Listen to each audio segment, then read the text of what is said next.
मैं Anushree Bhardwaj तुरागिला news channel के प्रदेश bulletin में आप सभी का स्वागत करती हूँ। तो चलिए नजर डालते हैं इस वक्त की प्रमुख खबरों पर। हंगामेदार रही नगर पालिका की बोर्ड बैठक, 8 सदस्यों ने किया विरोध। भारतीय किसान यूनियन प्रदेश अध्यक्ष कर्म सिंह पड्डा ने नेता प्रतिपक्ष को मंच पर संबोधित करने से किया इनकार। अतिवृष्टि से हुआ भारी नुकसान। कुमाऊं कमिश्नर दीपक रावत ने शिकायत मिलने पर रजिस्ट्रार ऑफिस में की छापेमारी। फायर स्टेशन ने चलाया अग्नि सुरक्षा जागरूकता अभियान। टूटी सड़क के गड्ढों में रोज हो रहे हादसे। राहुल गांधी की लोकसभा सदस्यता हुई बहाल। स्कूल बस से कुचलकर मासूम की दर्दनाक मौत। गौरीकुंड हादसे पर वरिष्ठ अधिकारी रिद्धिम अग्रवाल ने किया बयान जारी। अब खबरें विस्तार से। ऋतुपुर के प्रीत विहार में स्कूल बस से कुचलकर 7 वर्षीय मासूम बच्ची की दर्दनाक मौत हो गई, जिसके बाद मौके पर स्थानीय लोगों सहित परिजनों के द्वारा हंगामा कर दिया गया और बस का पीछे का शीशा तोड़ दिया गया। आपको बता दें, सूचना पर पहुंची पुलिस ने बच्ची के शव को कब्जे में लेकर पोस्टमार्टम के लिए भेज दिया है और बस को कब्जे में लेने के साथ ही बस चालक को भी हिरासत में ले लिया है। संवाददाता दुर्गेश तिवारी की रिपोर्ट।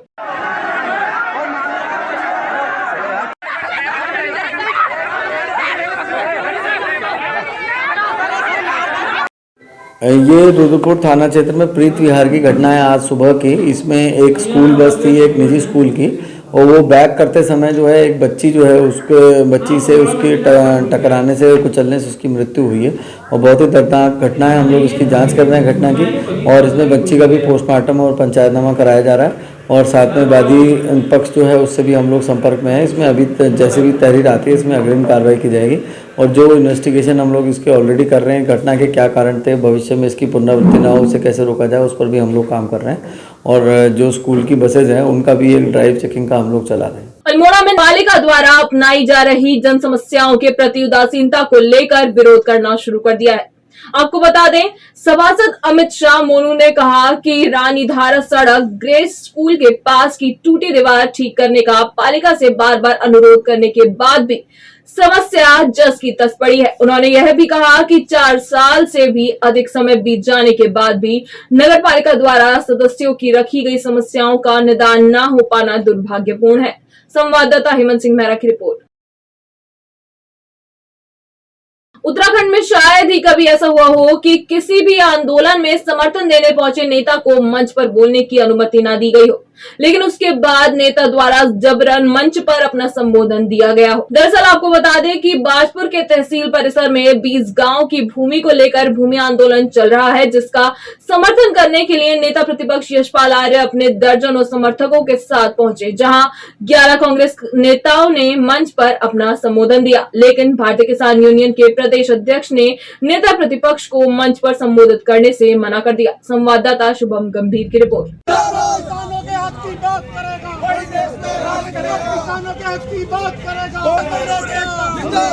भूमि बचाओ समिति ने जो पहले ही ये रोकने का तय करनी चाहिए। हिंदुस्तान के किसी आदमी की कोई भी प्लाट हो, कोई खेती वाली जमीन हो, वो सुरक्षित नहीं है और ये लड़ाई केवल बाजपुर तक। बात ये है कि जो हमारे घर में आया है, जो घर में आ जाए तो उसको धक्के मार के बाहर नहीं निकाला जाता।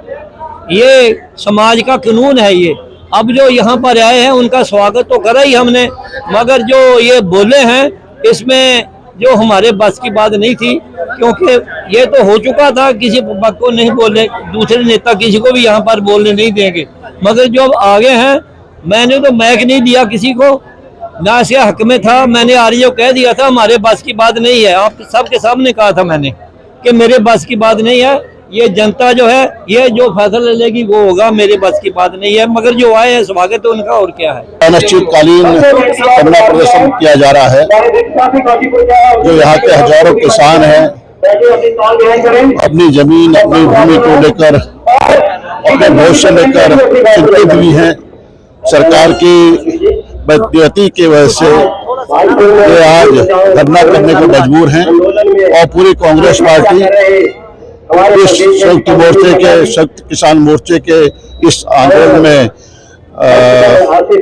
का समर्थन करती है हमने इस लड़ाई को लड़ा है। मैंने नियम 58 के तहत गैरेसर विधानसभा में भी इस किसानों की जमीन को, उनके हक को छीनने के लिए सरकार से अनुरोध किया कि इस मामले में किसानों को उनकी जो मालिकाना हक है जो दिया गया है उसको छीनने की जो कोशिश की जा रही है उसको वापस लिया जाए, इस काले कानून को वापस लिया जाए। लेकिन सरकार ने नहीं सुना और लगातार चाहे मुख्यमंत्री त्रिवेंद्र सिंह रावत हो, चाहे माननीय तीरथ सिंह रावत हो, चाहे माननीय पुष्कर सिंह धामी जी हो, हमारा डेलीगेशन, किसान मोर्चे का डेलीगेशन लगातार मिलता रहा है, लेकिन कोई उनके कानों में जू नहीं रहेगी है। मजबूर होकर हमारे संयुक्त किसान मोर्चे के तत्वाधान में सारे राजनीतिक संगठन और सब लोग, सभी विभिन्न दलों के राजनीतिक नेता इसमें अपना समर्थन देने के लिए आ रहे हैं। और मेरा मानना है कि इसको राजनीति से हटकर इसमें सबको समर्थन देना चाहिए और पूरी तरीके से इसको अपना इस लड़ाई को लड़ना चाहिए। नैतिक जिम्मेदारी है।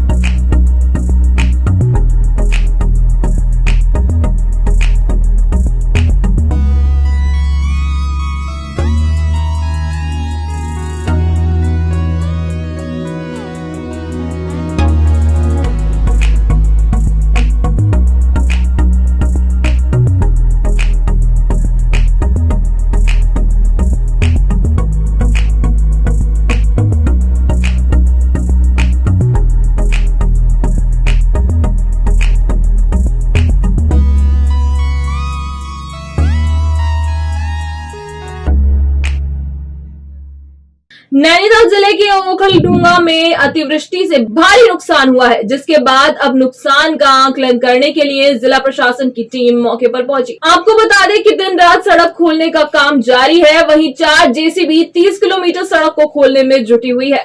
सूचना के अनुसार अब तक 23 किलोमीटर सड़क खोल दी गई है। इसके साथ ही घरों में मलबा घुसने से 18 परिवार प्रभावित हुए हैं। आपको यह भी बता दें कि गांव के एसडीएम, तहसीलदार व प्रशासनिक अमला सहित स्वास्थ्य विभाग की टीम देर रात मौके पर पहुंच चुकी थी। संवाददाता दीपक अधिकारी की रिपोर्ट।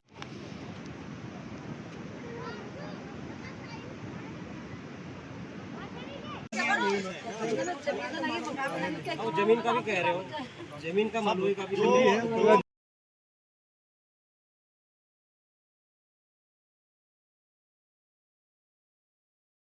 ओखलढुंगा क्षेत्र में कल अतिवृष्टि की वजह से कोई नाले का जो पानी है वो तटबंध तोड़कर लोगों के घरों में घुसने की सूचना हमको मॉर्निंग में प्राप्त हुई थी। सुबह ही हमने यहाँ से प्रशासन की और जो भी लाइन डिपार्टमेंट्स हैं, बिजली, पानी और सड़क के, उनकी टीमें मूव कर दी गई थी। जो सूचना प्रारंभिक टीम के माध्यम से दी गई लगभग 8 बजे, उसमें ये अवगत कराया गया कि ओखलढुंगा डॉन परेवा को जो जोड़ने वाला मुख्य मार्ग है वो भी, और पीएमजीएसवाई की जो आंतरिक सड़कें हैं वो पूरी तरह से वॉश आउट हुई हैं। और जो मेन रोड है पीडब्ल्यूडी की, वो 30 किलोमीटर की सड़क है जो 25 स्थानों पर बंद थी। कुछ जगह पर मलबा आने की वजह से अवरुद्ध थी, कुछ जगह पर कंप्लीटली डैमेज हो गई थी और पूरी तरह से आवागमन प्रभावित हो गया था। हम लोगों ने आवश्यकता के अनुसार मशीनें मूव करी। कल शाम तक 4 जेसीबीज इन रोडों पर काम कर रही थी। पीडब्ल्यूडी रामनगर के माध्यम से भी और पीएमजीएसवाई के माध्यम से भी। बिजली आपूर्ति भी इस क्षेत्र की प्रभावित हुई थी, जो उसको कल शाम को रिस्टोर कर दिया गया था। पेयजल की आपूर्ति प्रभावित हुई थी, जिसमें अभी जो वैकल्पिक रूप से उसको जोड़ने के लिए विभाग मटेरियल वगैरह भिजवा रहा है। विभाग के द्वारा उसका विजिट कर लिया गया है। इसके साथ साथ जो लोग प्रभावित हुए, जिसमें कोई जनहानि नहीं हुई लकीली इसके अंदर, और पशु हानि भी नहीं हुई है।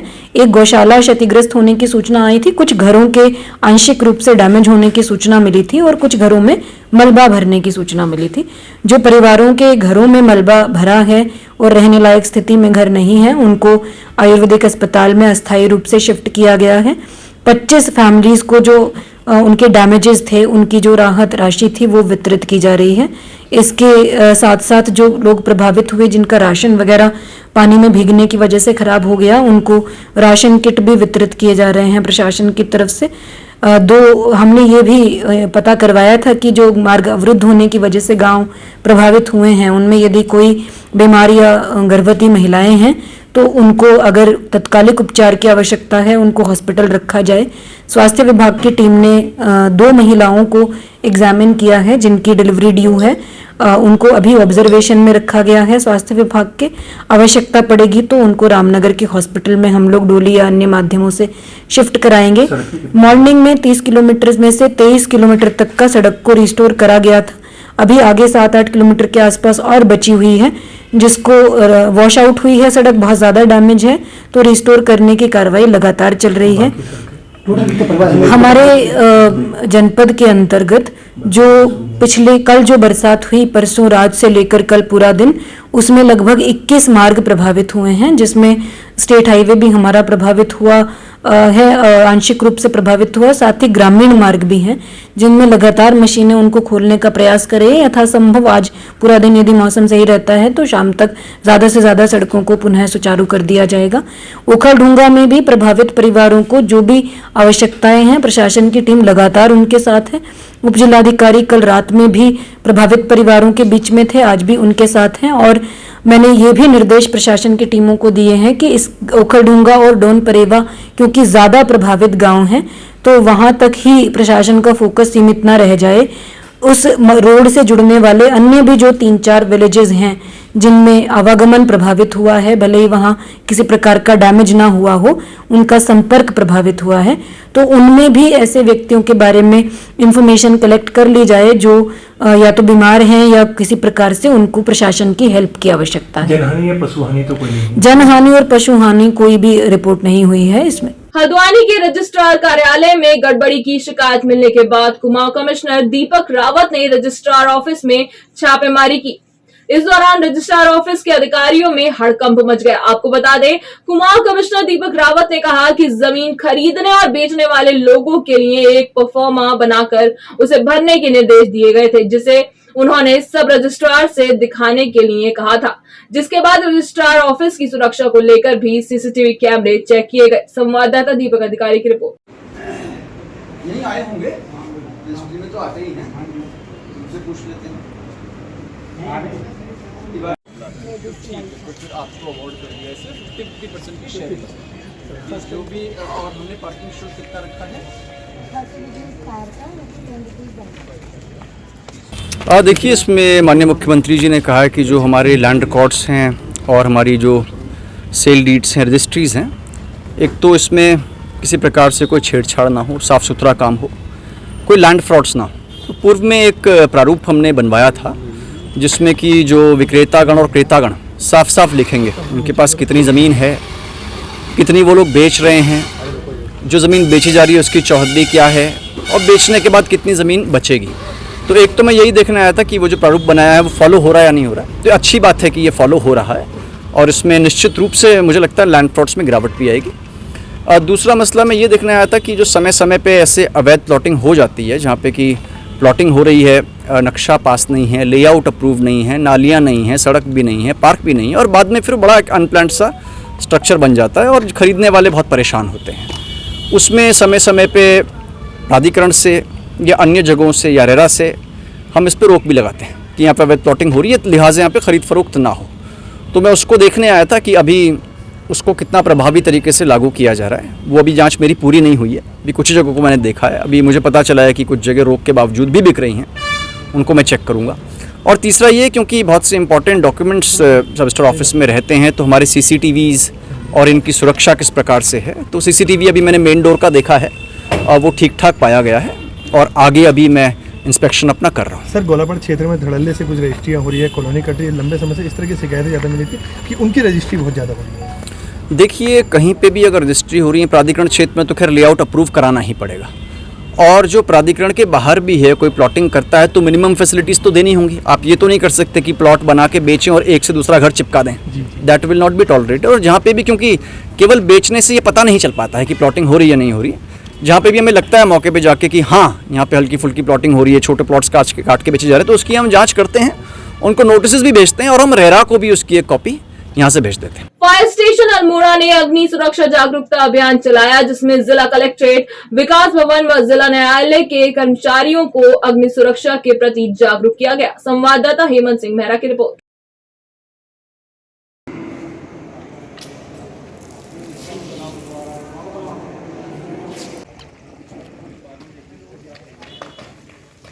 खटीमा के ग्राम मुंडेरी से ऊंची महुवट जाने वाले मार्ग पर मुंडेरी सरकार गले की दुकान के पास लोक निर्माण विभाग की टूटी हुई सड़क में जल भराव से आए दिन सड़क दुर्घटनाएं हो रही हैं। वहीं इस पर स्थानीय ग्रामीणों का कहना है कि लोक निर्माण विभाग के द्वारा 100 मीटर टाइल्स रोड का नव निर्माण किया गया था, जिससे पुराने डामर रोड का स्तर नीचा हो गया और नई टाइल्स रोड ऊंची होने के कारण जल की निकासी नहीं होने से सड़क टूटने लगी और लगातार सड़क दुर्घटनाएं हो रही हैं। संवाददाता गुरदीप सिंह की रिपोर्ट।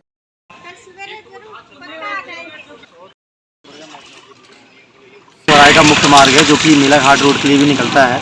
इस रोड की स्थिति हमेशा ही खस्ता हाल रही है और अभी हाल फिलहाल में ये जो रोड बनाया गया आरसीसी, एक तरफ तो ऊंचा कर दिया गया और दूसरी तरफ ये पूरा खल्ला कर दिया गया। अब है क्या कि जो नाली का पानी है वो भी यहाँ पर इकट्ठा हो रहा है। आए दिन यहाँ पर बेचारे कोई टुक टुक वाले हैं, सब्जी वाले हैं, बच्चे हैं छोटे, वो यहाँ गिरते रहते हैं। यहाँ स्कूल चलता है, केंद्र चलता है, जबकि जेई साहब को फ़ोन किया गया तो लेकिन उनका फ़ोन जो है आउट ऑफ वो बताता है, रीच बताता है।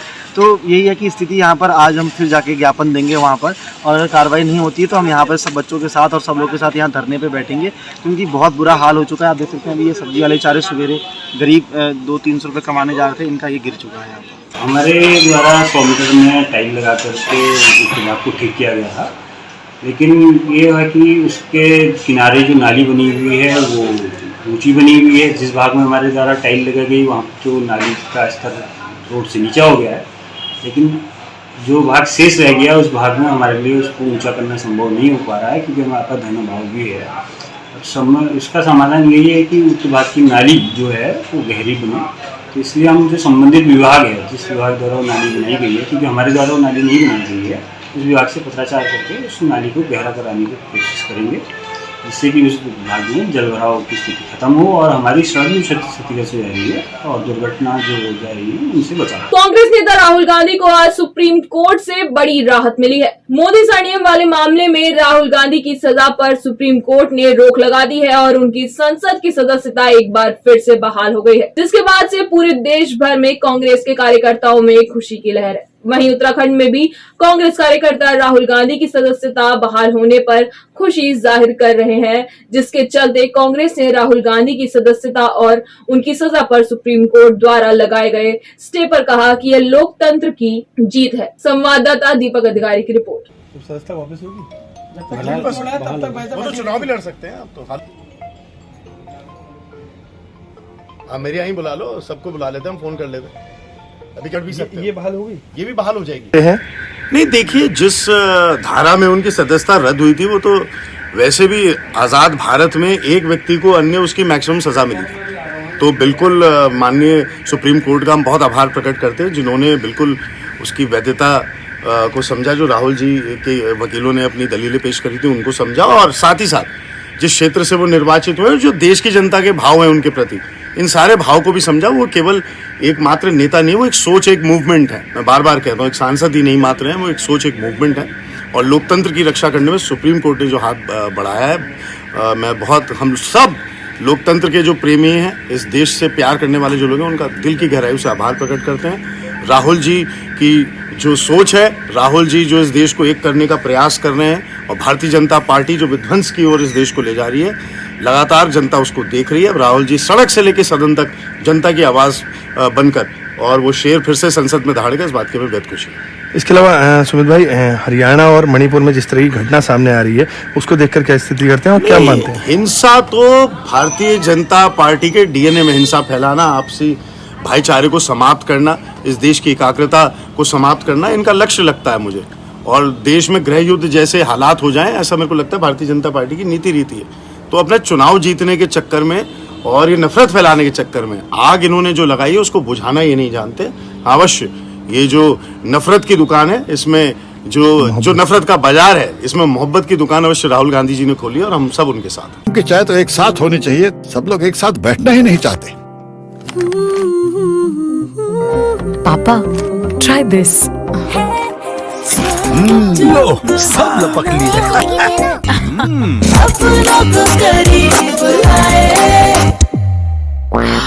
ये क्या हाल कर दिया है रूम का? बस कल से चाय कल से चाय मेरे रूम में।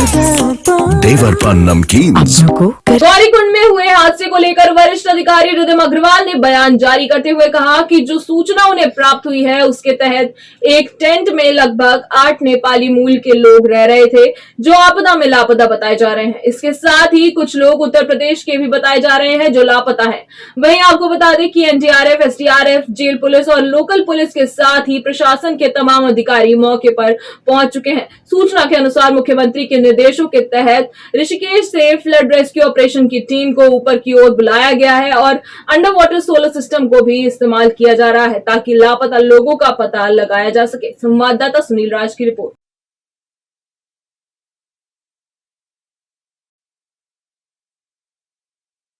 देखिए, ये कल रात को देर रात लैंडस्लाइड हुई है। लैंडस्लाइड के कारण वहाँ पर जो दुकानें थी वो डैमेज हुई हैं। जितनी हमारे पास सूचना लोकल से प्राप्त हुई है उसके अनुसार उस टेंट में जो दुकान के पास था वहाँ 8-9 नेपाली जनरली रहते थे। कल शाम प्रधान भी वहाँ पर गए थे और नेपाली वहाँ पर मौजूद थे। अभी फ़िलहाल जो हमें सूचना मिली है लोकल से उसके अनुसार 12 से 13 लोग मिसिंग हैं, जिसमें से 8 नेपाली हैं और कुछ लोग यूपी के भी इसमें हैं। एनडीआरएफ, एसडीआरएफ, हमारी जल पुलिस, प्रशासन पुलिस, सबके प्रतिनिधि इस वक्त मौके पर मौजूद हैं। सर्चिंग की जा रही है। सिर्फ इतना है कि बारिश कंटिन्यूसली हो रही है और साथ साथ अभी मलबा हटाने की कार्रवाई कर रहे हैं। अभी तक वो पूरी नहीं हुई, तो हमें ये नहीं पता कि लोग मलबे के नीचे हैं या पानी में बह गए हैं। पानी का फ्लो काफ़ी है, इसलिए एसडीआरएफ की टीम्स अपनी पूरी केयरफुलनेस रखते हुए जितने सर्च कर पा रही हैं पानी में वो करने का प्रयास कर रही हैं। साथ साथ हमारा अंदाज़ा है कि अगर बॉडीज़ पानी में हैं तो वो बहकर नीचे की ओर आएंगी। तो हमारी एसडीआरएफ की 2 अलग अलग टीम्स जो हैं अलग अलग एरियाज़ में किनारे पर सर्च चल रहा है। ड्रोन से एक सर्च हम लोग और करवाने का प्रयास कर रहे हैं ताकि कहीं कहीं किनारे पर अगर कोई हो मौजूद तो हमें उसकी सूचना मिल सके।